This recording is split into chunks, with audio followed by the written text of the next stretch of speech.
संविधान के हर पन्ने पर है जीत का नक्शा और आप देख रहे हैं द आर्टिकल मैप 395। तो द आर्टिकल मैप 395 के डे 7 में आपका वेलकम करती हूँ मैं अर्चना सिंह। पिछले 6 दिनों में हमने नियम बनाए, सरकारें चुनी, संसद की कार्यवाही देखी, लेकिन क्या होगा अगर इन नियमों का उल्लंघन हो जाए या सरकार अपनी शक्तियों का गलत इस्तेमाल करने लगे। तब हम जाते हैं उस दहलीज पर जहां न्याय सर्वोपरि हो जाता है। आज हम डिकोड करेंगे आर्टिकल 124 से 147 तक। अगले 5 मिनट में हम जानेंगे कि क्यों सुप्रीम कोर्ट को संविधान का संरक्षक कहा जाता है। तो चलिए वीडियो को आगे बढ़ाते हैं।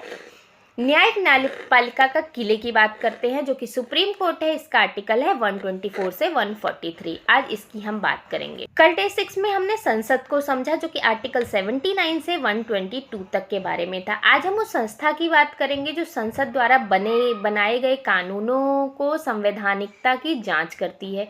याद रखिए, भारत में न्यायपालिका इंटीग्रेटेड है यानी कि एकीकृत है, जिसका शिखर है सुप्रीम कोर्ट। तो आर्टिकल 124 यहाँ पर सुप्रीम कोर्ट के गठन की बात करता है। इसमें जजों की नियुक्ति राष्ट्रपति करते हैं। वर्तमान में जजों की जो संख्या है 34 है, मतलब कि 33 + 1 जो है वो चीफ जस्टिस ऑफ इंडिया है। यहाँ पर आर्टिकल 125 जजों के वेतन की बात करता है, आर्थिक स्वतंत्रता सुनिश्चित करता है। 126 से 128 तक के बीच अस्थायी चीफ जस्टिस ऑफ इंडिया की नियुक्ति की जाती है। सेवानिवृत्त जजों की भूमिका के बारे में यहाँ पर बताया गया है। आर्टिकल 129 सुप्रीम कोर्ट का एक अभिलेख न्यायालय है। इसके फैसले जो है वो कानून बन जाते हैं, इसके फैसले रिकॉर्ड होते हैं और इसकी अवमानना पर सजा देने का हक भी होता है।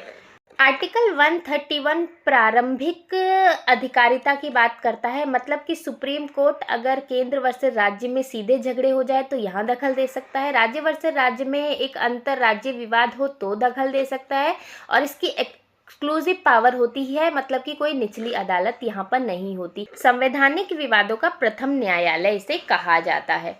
इसको अगर डिटेल में समझे तो अगर दो राज्यों के बीच या केंद्र और राज्य के बीच झगड़ा हो जाए तो केस सीधा सुप्रीम कोर्ट में जाएगा और कहीं भी नहीं जाएगा। इसे कहते हैं प्रारंभिक अधिकारिता। आर्टिकल 132 के तहत यहाँ संवैधानिक मामलों में अपील की जा सकती है। 133 के तहत दीवानी मामलों में अपील की जा सकती है, मतलब कि अपीलीय अधिकारिता इसके तहत आती है यहाँ पर। इसके अलावा आर्टिकल 134 के तहत फौजदारी मामलों में अपील की जा सकती है, मतलब कि भारत की सबसे बड़ी अपील की कोर्ट सुप्रीम कोर्ट को कहा जाता है। आर्टिकल 136 के अनुसार यहाँ विदेश अनुमति याचिका, मतलब कि स्पेशल लीव पिटीशन दाखिल की जा सकती है। ये सुप्रीम कोर्ट की ब्रह्मास्त्र शक्ति से कहा जा सकता है। यह देश के किसी भी कोर्ट के फैसले के खिलाफ अपील सुनने का अधिकार देता है।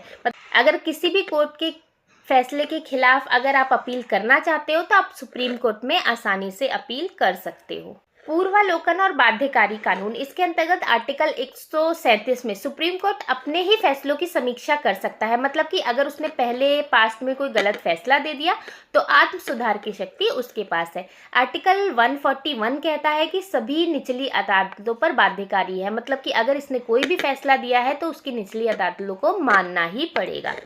आर्टिकल 142 को मैजिक आर्टिकल भी कहा जा सकता है, मतलब कि मैंने इसे नाम दिया है मैजिक आर्टिकल। इसके अंतर्गत ये सबसे शक्तिशाली आर्टिकल होता है। यह है कोर्ट का वो हर एक आदेश देने की शक्ति देता है जो पूर्ण न्याय के लिए ज़रूरी होता है। आर्टिकल 143 के तहत अगर राष्ट्रपति को कोई कानूनी सलाह चाहिए होती है जो कि संवैधानिक मामलों में है तो वो सुप्रीम कोर्ट में जाके पूछ सकता है। बट इसके लिए अगर सुप्रीम कोर्ट कोई उन्हें सलाह देता है तो ये ज़रूरी नहीं है कि ये राष्ट्रपति मानेगा ही मानेगा। ये आर्टिकल 143 में कहा गया है। कि करंट अफेयर की बात करते हैं तो आधुनिक न्यायपालिका बहुत ज़्यादा चर्चा में है इस समय। इसका मतलब है कि भारत के 53वें मुख्य न्यायाधीश हैं जस्टिस सूर्यकांत, जिन्होंने हाल ही में सुप्रीम कोर्ट आर्टिफिशियल इंटेलिजेंस के अदालतों में उपयोग और डिजिटल न्याय पर बहुत बड़े बड़े दिशा निर्देश जारी किए हैं। साथ ही आर्टिकल 21 के तहत सुनवाई जो कि स्पीडी ट्रायल को फिर से मौलिक अधिकार के रूप में मजबूती से स्थापित किया गया है। इसके अलावा राष्ट्रीय न्यायिक नियुक्ति आयोग, मतलब कि NJAC को रद्द करने के बाद कॉलेजियम प्रणाली को पर लगातार बहस चल रही है, जो कि आर्टिकल 124 के 2 से सीधा सीधा जुड़ा हुआ है। इसके अलावा डिजिटल एविडेंस, सुप्रीम कोर्ट ने डिजिटल साक्ष्यों को स्वीकार करते हुए उनसे जुड़े निजता के अधिकारों पर बहुत ही महत्वपूर्ण फैसले दिए हैं।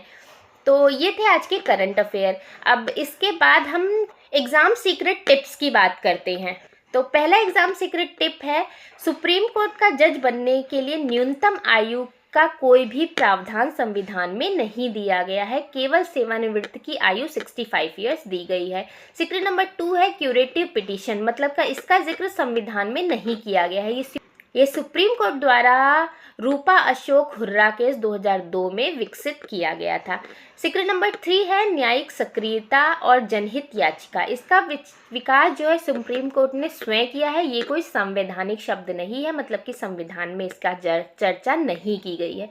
सीक्रेट नंबर 4 की बात करें तो आर्टिकल 142 के तहत पूर्ण न्याय की शक्ति का प्रयोग करते हुए कोर्ट कई बार विधायिका और कार्यपालिका के क्षेत्र में भी बड़े कदम रखता है, जो हमेशा बहस का विषय रहा है। तो दोस्तों, आज हमने न्याय के उस मंदिर को समझा जो हमारे संविधान की रक्षा करता है और जहां हर भारतीय को उम्मीद की किरण दिखती है। डे 8 में हम बात करेंगे सरकार के खजानों के चौकीदार के बारे में, मतलब कि नियंत्रक और महालेखा परीक्षक कैग की। आज का होमवर्क है, कमेंट में बताएं कि सुप्रीम कोर्ट की पहली महिला जज कौन थी। अगर वीडियो पसंद आई हो तो वीडियो को लाइक शेयर सब्सक्राइब करना बिल्कुल भी ना भूलें, ताकि हर एस्पिरेंट इस तरह की वीडियो का लाभ उठा सके। हमारे चैनल पे और भी बहुत सारी वीडियो पड़ी हैं, आप उसको भी जाके देख सकते हैं, जो आपके बहुत ही काम आएगी इस तैयारी को बूस्ट करने में। तो आज के लिए बस इतना ही। Thank you, thanks for watching success मंच।